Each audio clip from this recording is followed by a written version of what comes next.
everybody, it's Tox from Crits Happen. Thanks for watching and welcome back.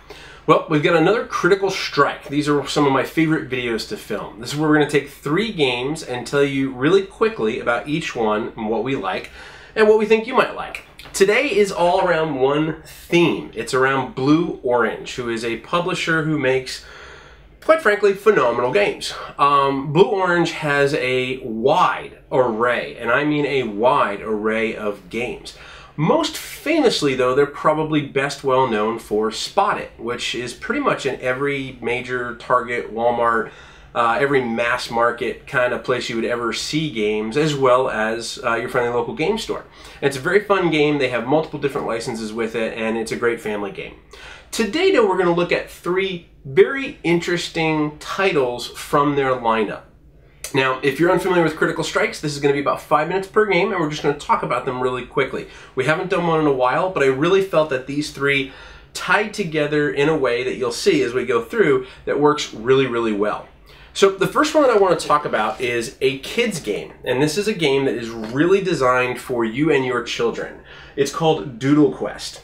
Now, Doodle Quest is a game that we have found, I'll be very direct with you, is a great adult beverage game. If you are with adults and you want to have some crazy fun and you maybe play beer pong or things like that, this can actually be a really fun type of game like that. Many of you who know me and may play games with me or in my area know that I have done the same with Rampage or Terror in Maple City as it's now called, and it makes it ridiculously fun as well, although always do it responsibly.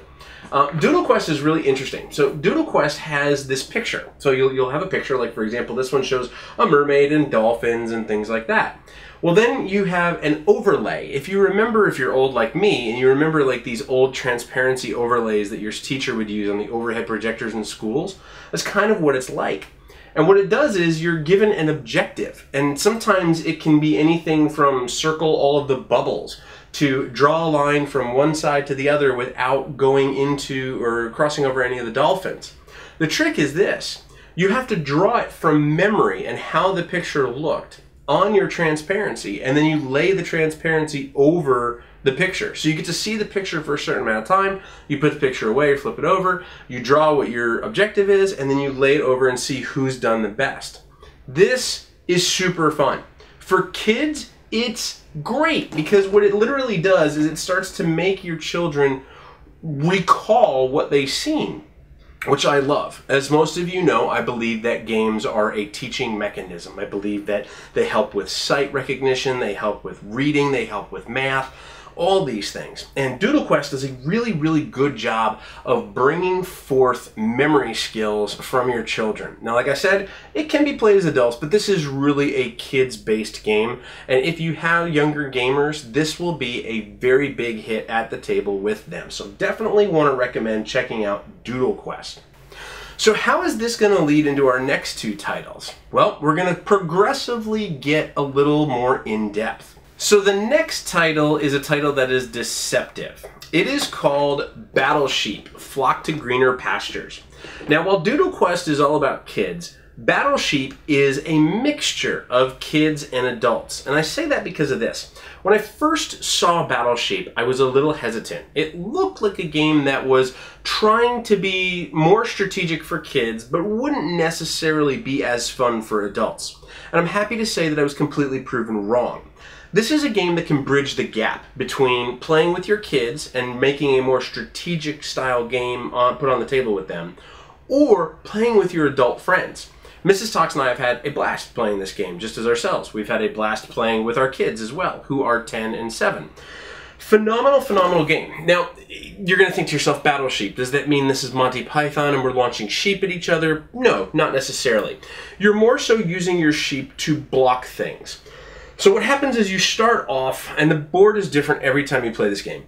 You start off with stacks of sheep and pastures. The rules are very simple. You split your stack of sheep and you move them as far as you can in a straight line. And every time you move them, you're splitting the stacks. So as the game goes on, your stacks get smaller and smaller. Well, what happens, and they depict it really well on here, is that you get to a point where you can block people in and they can't move their stacks. So what happens is you want to split your stacks and gain control of as much pastures as possible, because the person with the most pastures wins the game. However, you don't want to split yourself so wide out that you end up blocking in or getting yourself blocked in, and you can't ever split that stack again, and you're stuck with a big giant stack of sheep doing nothing but grazing in one field. There is a lot of strategy in this game, and it really surprised me. It's kind of an abstract game. It really did feel like an abstract game, but because of the theme, it's lighter and it's a little more fun. It's a very approachable game, both as children and as adults, and I've really, really enjoyed that. This is the next step up from Doodle Quest. So if you get Doodle Quest and then you decide you want to move a step higher, you can get into Battle Sheep, and it does the job really, really well. So both of those have been an absolute blast. So the question becomes, is the third one an absolute blast? And I have to tell you, it would be very hard to say it's not. So the next game is very interesting. I actually saw the next game for the first time at Gen Con last year. Now, most of you know at Gen Con of 2014, one of the biggest games that was out was 5 Tribes from Bruno Cathala. It was very big, very colorful, beautiful game. I have loved it. Bruno also had Abyss, which was him and Charles Chevalier who had released Abyss. Now, two very different games. Abyss was a card drafting set collection type mechanism, and 5 Tribes was just a lot. I mean, there was area control in 5 Tribes, there was point generation and engine building, there was ability, growth. You would gain djinns, and the djinns would then do different things to different people. I mean, there was just so much goodness about 5 Tribes. Well, there was another game that Bruno Cathala released at Gen Con last year, and it's from Blue Orange, and this one is called Longhorn. Now you'll see it's in a very small box, but there are a lot of links between this game and 5 Tribes, which is very interesting to me. Now I saw this at Gen Con, and I did not get a chance to play it there, and it really disappointed me because it was just, as most of you know, at Gen Con there's so much time and never enough to fit it all in.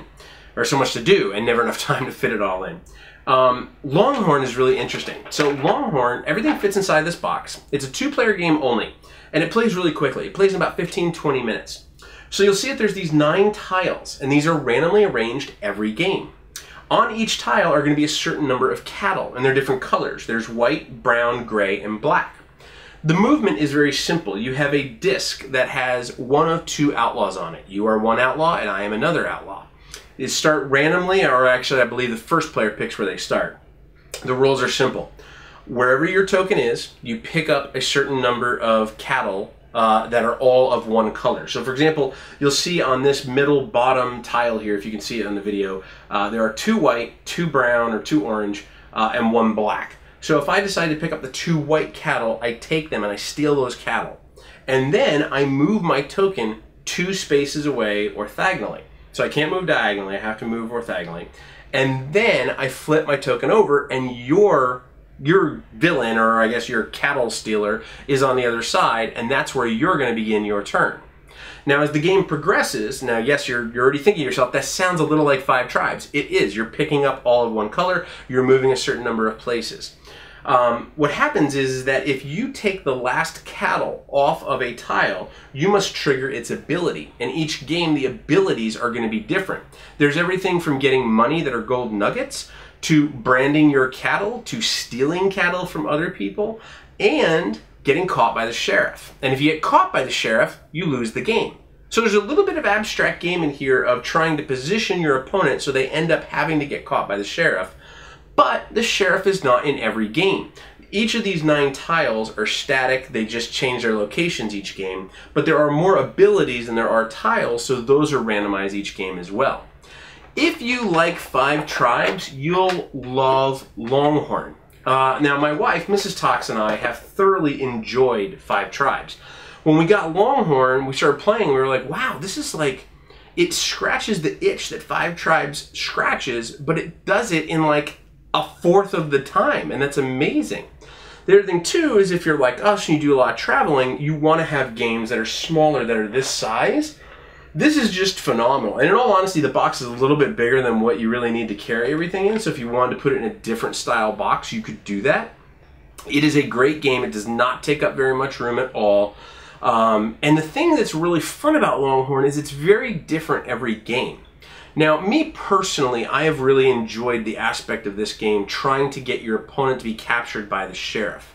The sheriff token is not always in the game, like I said, because there are more abilities that you will shuffle up than there are tiles to put out. So not every game the sheriff is in there. What we have done is we have started playing where the sheriff is in every game. We put him out and then we draw 8 random abilities from the box. You can do it however you want, and that's one of the more fun things about it, is that it's as flexible as you want it to be. But I can definitely recommend that if you like 5 Tribes and you enjoy the gameplay and the strategy in that, you will see similarities in Longhorn.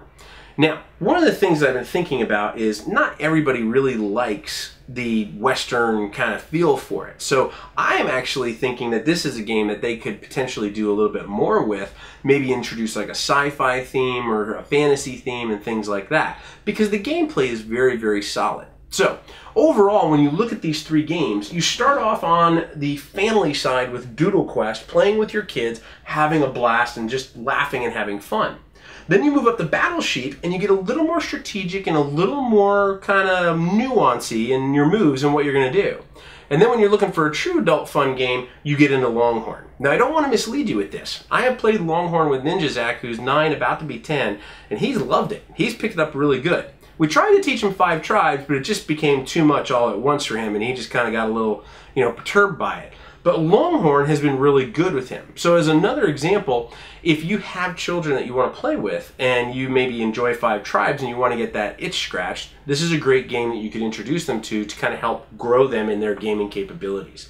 And that's one of the things I love about Blue Orange. They're a great company that puts out great products that can be used across the board with you and your friends, or you and your family, or you and your kids. So those are the 3 games we have for the Critical Strike. Again, we highly recommend all 3. Doodle Quest, Battle Sheep, and Longhorn, all from Blue Orange. Let us know what you think. Leave a comment below on the YouTube channel and let us know, have you played any of these and do you love them? Have you played any of them and you don't quite like them? And if so, why or why not? We'd love to hear from you.